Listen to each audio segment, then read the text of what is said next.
Do you see how basing it on both houses offsets the other question? Rhode Island didn't, of course, the one you mentioned. Rhode Island didn't even send representatives to the convention.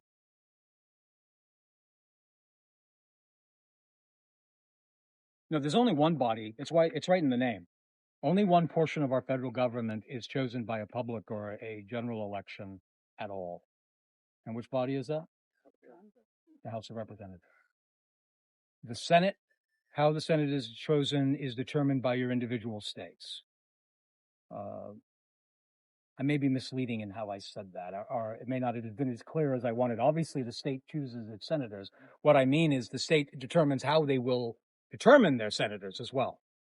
So there are states that have a public election for their senators, but in most cases, the state senators are chosen by the state senators of the federal government are chosen by their legislatures. In most cases, if they have a bicameral state legislature, it'll be the upper house of their legislatures who choose the upper house for their federal representatives. Virginia, even our electoral college, we do have an almost public election. We don't vote for the president, but we vote for our electoral representatives. Virginia's been broken into electoral districts. So you vote who will represent you in the electoral college. But most of the time, it's the Senate who chooses them as well. The state Senate. Interesting to hear your vision of where this country will be in 50 or 100 years. I believe that provided that we remain true patriots and we put aside false patriotism, as long as we can manage to avoid the ruling influence of faction, be they party or regional faction, or for that matter, financial faction, or the one that Jefferson actually argues about more, which isn't so much state, but rather farmers. Can you imagine that? Mr. Jefferson argued that somehow a farmer is, by the nature of his trade, virtuously superior to anyone else. He argues that our nation should be a nation of farmers. Have you ever heard of a successful nation that was nothing but farmers? Mr. Jefferson has made the argument that I am no longer a Virginian because I put behind the interest just of Virginia or just the interest of farmers. I myself am a farmer, but I'm not the president of Virginia. I'm not the president of planters. I'm the president of the United States. And it is all of these diversities together. It's the farmers here in Virginia. It's the sailors in Massachusetts. It's the bankers, I'll say it, the bankers of New York. It's all of us together that make this country. And it's all of this that helps our country, to answer your question. I didn't get to this part, but as long as we avoid those pitfalls I mentioned, I believe that we have every possibility of seeing a great rising American empire.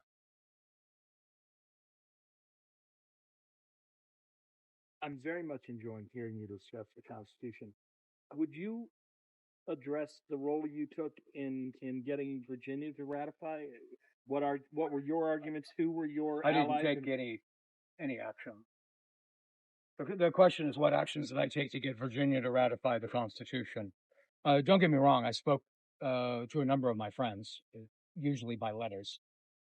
Some of those letters, unfortunately, found their way into the press, but it wasn't my doing. But the same way, when I sat in the convention, I rarely spoke on any of the issues that were discussed. In fact, most of the arguments I was just making were the arguments I was repeating that I heard in the room about the Electoral College.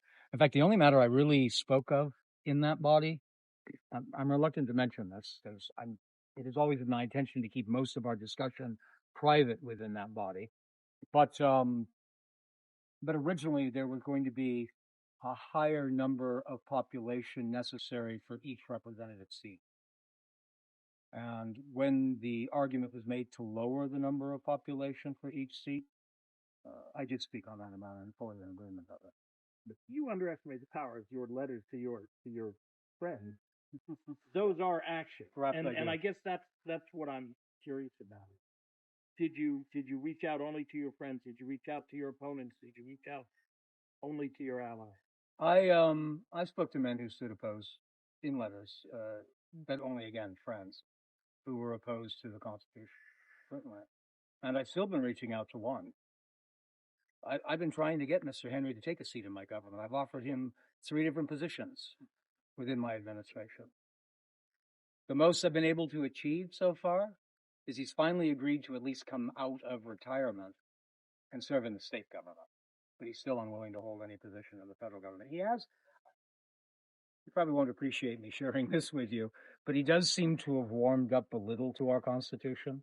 I think more in the fact of the failures of the French Constitution than the successes of our own, however. I mean, our Constitution, we wrote it back in 87. It took 2 years before we saw it ratified.